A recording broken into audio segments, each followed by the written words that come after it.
Wayne Lucas here, welcoming you back to Lucas Oil Lesson 41. Luke 18:43, instantly the man could see, and he followed Jesus, praising God, and all who saw it praised God too. You heard the story of Helen Keller, born 1880.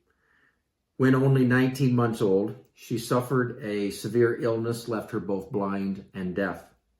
But Helen's parents had hope, wouldn't give up. At the age of 6, they took her to a person by the name of Anne Sullivan, and Anne began to teach Helen and became her lifelong friend. Anne embraced Helen with love and rescued her with the lifeline of fingertip language. Helen would later write, quote, "Once I knew only darkness and stillness. My life was without past or future. But a little word from the fingers of another fell into my hand, and that clutched an emptiness, and my heart leaped to the rapture of living." Unquote. Helen was blind, yet really, she could see the world in a way that many of us miss. She was deaf, and yet she could hear truth in the way that many of us don't. Luke chapter 18, Jesus uses the illustration of two men to illustrate something that Helen herself learned.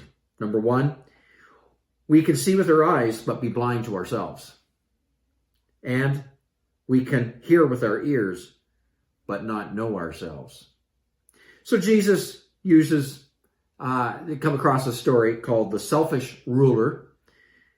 Jesus was dressed in garb, just a very lowly garb, intent on reaching Jerusalem. He encountered a rich man, a young ruler, wearing purple robe, fine linen. You see the difference between the two, and this rich man confronts Jesus with the searching question, "Good teacher, what shall I do to inherit life?" He calls Jesus good. The word good typically was reserved for God and God alone. So Jesus answers by simply making that statement, "Why do you call me good? Do you believe I am the Son of God?" And then Jesus would recite the last half of the 10 Commandments, which tells us how we are to interact with others. You see, how we interact with others will determine our spirituality, not what we say or how we look. The ruler, blind with pride, said he obeyed these commandments since he was a boy. So Jesus followed up by saying, "Go, sell your possessions, distribute to the poor, then come follow me." Well, the man went away very sorrowful, for he had much wealth.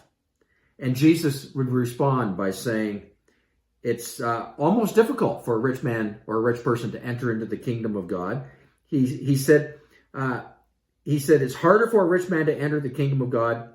It would be like a camel going through the eye of a needle. Now, we're not referring to the needle that mends your trousers. We're referring to needle. It was a small night gate. Impossible for a camel to enter unless it was stripped of all its luggage. That's the whole point. The second story centered around Jesus as he continued to travel up the highway. He reached the outskirts of Jericho, and there was a beggar. Jesus was doing great things. People were coming, listening to his teaching. But the beggar heard of Jesus passing by and called out, "Jesus, help me, save me." People told him, "Be quiet." The more he told him to be quiet, the more desperate he became, screaming, "Jesus, save me. Jesus, save me." And Jesus did stop, did heal him. The blind there could see. The blind man found grace and followed Jesus, giving thanks. So here you have it. One rich man came blind, left blind. Jesus was saddened.